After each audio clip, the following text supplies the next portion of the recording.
नमस्कार साथियों, कैसे हैं आप सभी। उम्मीद करते हैं कि आप स्वस्थ होंगे, सुरक्षित होंगे, सुखी होंगे। और जैसा कि हम चाणक्य की नीतियों के बारे में समझने का प्रयास करते हैं, उनके उनके विचारों का हम विवेचन करते हैं, एनालिसिस करते हैं और जानने का प्रयास करते हैं कि ऐसी कौन सी बातें हैं जो आज के समय में उतनी ही उपयोगी और हमारे जीवन में वो, अगर हम अपने कार्य में उसको शामिल करें, उन नीतियों को शामिल करें, तो हमारा जो कार्य है वो काफी वो एक सत्य के मार्ग पे, एक भलाई के रास्ते पर और लोगों के हित में हो।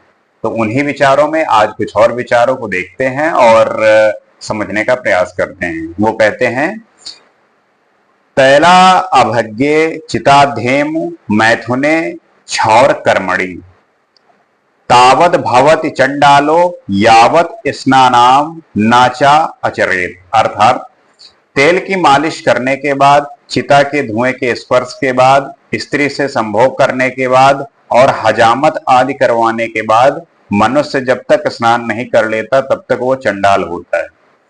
इन सब बातों का आपको ध्यान रखना है कि जब अगर आप तेल मालिश कर लिए हैं तो आपको नहाना जरूरी है, क्योंकि तेल आपने लगा लिया, अगर कपड़े पहनेंगे तो वो फिर कपड़ों में लग जाएगा।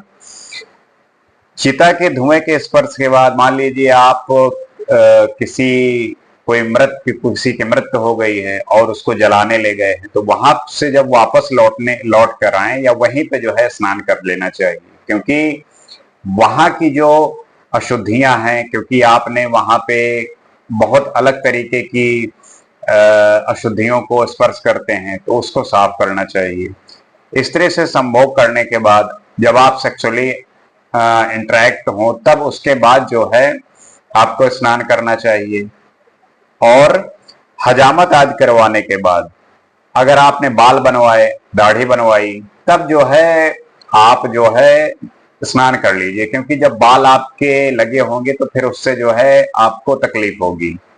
तो ये सब करने के बाद आपको स्नान करना आवश्यक है, आपको स्नान करना अनिवार्य है, क्योंकि अगर इसके बाद आप स्नान नहीं करते तो फिर एक तरीके से आपको किसी न किसी वे में नुकसान ही होगा। जैसे कि बाल अगर आपने कटवा रखा है और अगल बगल पड़े हुए हैं तो वो चुभते भी रहते हैं, कभी कभी आपने ध्यान दिया होगा। तो स्नान कर लेना चाहिए। तेल मालिश करवा रखी है तो तेल लग जाएगा कपड़ों में, तो इन सब बातों का ध्यान रखेंगे तब आप किसी भी हानि से बच सकेंगे। आगे देखते हैं, अजीर्णे भेषजम वारि जीर्णे वारि बलप्रदम भोजने चा अमृतम वारि भोजन अंते विषप्रदम। अर्थात अपच की स्थिति में जल पीना औषधि का काम देता है और भोजन के पच जाने पर जल पीने से शरीर का बल बढ़ता है। भोजन के बीच में जल पीना अमृत के समान है, परंतु भोजन के अंत में जल का सेवन विष के समान हानिकारक होता है। अब आप लोग इस पे बहुत सारे ऐसे आप पॉडकास्ट देखे होंगे, बहुत सारे ऐसी बातें सुनी होंगी। लोग अक्सर कंफ्यूज रहते हैं कि कब पानी पीना चाहिए, कब नहीं पीना चाहिए। चाणक्य ने भी अपने बातों से बताया है। उन्होंने कहा कि जब आपको अपच हो जाए, एसिडिटी हो जाए, गैस की प्रॉब्लम हो जाए, तब आप पानी खूब पीजिए। इससे जो है उस आपको बहुत आराम मिलेगा। और जब खाना पच जाए तो जब आप जल पीते हैं तब आपकी शरीर का जो बल है वो बढ़ता है। भोजन के बीच में जल पीना अमृत के समान है। अगर आप खाना जब खा रहे हैं तो बीच में थोड़ा थोड़ा जो है आपको पानी पीते रहना चाहिए। और भोजन के अंत में विष के समान, अगर आपने पूरा खाना खा लिया और उसके बाद पानी पी रहे हैं तब फिर वो विष के समान है। तो आपको ध्यान रखना है कि खाना जब आप खा रहे हैं तो बीच में थोड़ा थोड़ा आप पानी पीते रहिए, लेकिन खाने के बाद आपको जल नहीं ग्रहण करना, पानी आपको नहीं पीना, क्योंकि वो फिर विष के समान हो जाता है। तो यही सब नीतियां हैं, यही सब बातें हैं जिसको आप अपने जीवन में धारण करके किस तरीके से इतने लाभ प्राप्त कर सकते हैं। आगे देखते हैं, हतम ज्ञानम क्रियाहीनम हतश्च अज्ञानतो नरा हतम निर्णायकम सैन्यम स्त्रियो नष्टा है भर्तृका। अर्थात आचरण के बिना ज्ञान व्यर्थ है, अज्ञान से मनुष्य नष्ट हो जाता है, सेनापति के अभाव में सेना नष्ट हो जाती है और पति से रहित स्त्रियां भी नष्ट हो जाती हैं। इसको जानते हैं और विश्लेषण में यदि व्यक्ति को ज्ञान है कि कौन सा कार्य उचित है कौन सा अनुचित, इसके बावजूद व्यक्ति अपने आचरण में इस बात को नहीं अपनाता तो ऐसा ज्ञान व्यर्थ है, इसका कोई लाभ नहीं।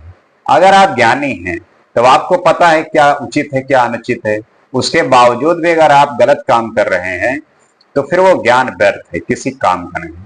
यदि मनुष्य का जीवन बड़ी कठिनाई से प्राप्त होता है, ईश्वर ने प्राणी को बुद्धि इसलिए दी है कि वह ज्ञानवान होकर शुभ आचरण करें, किंतु कुछ इंसान अपनी अज्ञानता के कारण जीवन संकट में डालकर नष्ट हो जाते हैं, अर्थात अज्ञान उन्हें ले जाता है। इसी प्रकार सेनापति के बिना सेना व्यर्थ हो जाती है, वह नष्ट हो जाती है। जाहिर सी बात है कि सेना का जो सेनापति है वही संचालन करता है, उसकी मृत्यु के बाद उस सेना का जो संचालन करने वाला है वो कोई रहता नहीं, तो फिर सेना नष्ट हो जाती है। स्त्रियां भी पति के बिना दुष्ट लोगों द्वारा सताए जाने के कारण नष्ट हो जाती हैं। पति उसका रक्षक होता है, वह उसको नष्ट होने से बचाता है। पति ने बिना वह अपने मार्ग से भटक जाती है और उसका जीवन समाप्त हो जाता है। तो स्त्री का यह है कि उसका कोई अपना पार्टनर हो जो उसकी रक्षा कर सके, उसका जो है ध्यान रख सके। और चलो ठीक है, काफी हद तक ये बात उस समय के लिए भी सटीक बैठती है, क्योंकि उस समय जो है स्त्रियां सेल्फ इंडिपेंडेंट नहीं थी, कमाती नहीं थी, अपना ध्यान नहीं रख सकती थी, क्योंकि आर्थिक स्थिति ठीक नहीं थी। लेकिन आज के समय में वो स्त्रियां इंडिपेंडेंट हैं, वो कमा सकती हैं, अपनी आर्थिक स्थिति ठीक कर सकती हैं और अपना जीवन अपने जैसी जी सकती हैं। परंतु ये बात ठीक है कि जब किसी के साथ वो कमिटेड होती हैं, किसी के साथ होती हैं, तब वो एक सिक्योरिटी होती है, क्योंकि उसमें सिक्योरिटी होने का ये है कि किसी भी तरीके की ऐसी अड़चन या ऐसा कोई अटैक या किसी भी तरीके की इनसिक्योरिटी, पब्लिक में जाना या कहीं भी ऐसी स्थिति में जहां पे अकेले होने का डर है, तब वहां पे वो व्यक्ति आपकी सहायता करता है, हेल्प करता है। तो क्योंकि स्त्रियों का एक जो ये रहा है कि जब तक वो छोटी रहती है उनकी पिता जो है सहायता करते हैं, बड़ी जब होती हैं तब भाई करता है, जब विवाह हो जाता है तो पति करता है, और जब बूढ़े हो जाती हैं तब उनके पुत्र करते हैं। तो वो किसी ना किसी तरीके से पुरुष पे डिपेंडेंट रही हैं, लेकिन समय के साथ ये चीजें बदली हैं और ये चीज समाज को भी एक्सेप्ट करना चाहिए कि उनकी स्थिति को जो बनाने वाला है वो, क्योंकि उन्हें उतना क्योंकि हमारा समाज पुरुष प्रधान रहा है, पैट्रियार्की रही है, और ये पैट्रियार्की अब खत्म हो रही धीरे धीरे। तो जब उन्हें हम इकोनॉमिकली डिपेंडेंट करेंगे तब वो चीजें सीखेंगी और हर सिचुएशन को टैकल कर सकेंगी। आगे देखते हैं। वृद्ध काले मृता भार्या बंधु हस्ते गतम धनम भोजनम च पराधीनम तिस्त्रा पुंसाम विडंबना। अर्थात वृद्धावस्था में पत्नी का देहांत हो जाना, धन अथवा संपत्ति भाई बंधुओं के हाथ में चला जाना, भोजन के लिए दूसरों पर आश्रित रहना, ये तीनों बातें मनुष्य के लिए मौत की तरह दुखदायी होती। तो आपको ये बात ध्यान रखना है। कहते हैं कि वृद्धावस्था में आपका जो साथी है वो साथ में ही जाए तभी अच्छा है, क्योंकि वृद्धावस्था में होता क्या है कि कोई बात करने वाला नहीं होता, कोई अपनी जो इमोशन है, फीलिंग है, शेयर नहीं कर पाता।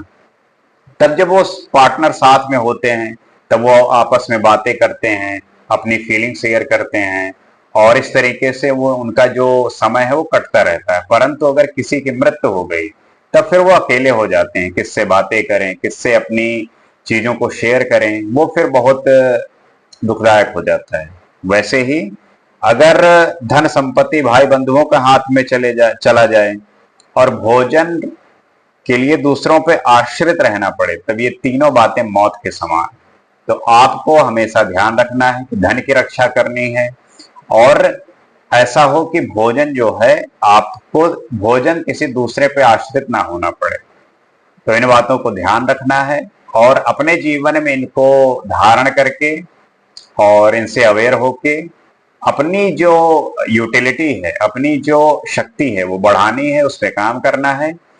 इसी आशा के साथ हम आपसे ये एक्सपेक्ट करते हैं कि आप भी अपने आप को उस काबिल बनाएंगे, और जो इससे वंचित हैं उन्हें भी आप समझाने का प्रयास करेंगे, क्योंकि हमारे और आपके ही प्रयास से जो भी ऐसे रास्ते में हैं या जो इनसे अवेयर हैं उन्हें आप समझा सकते हैं, बता सकते हैं।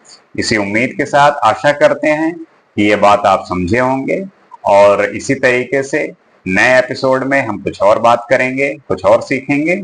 आज के लिए इतना ही। नमस्कार।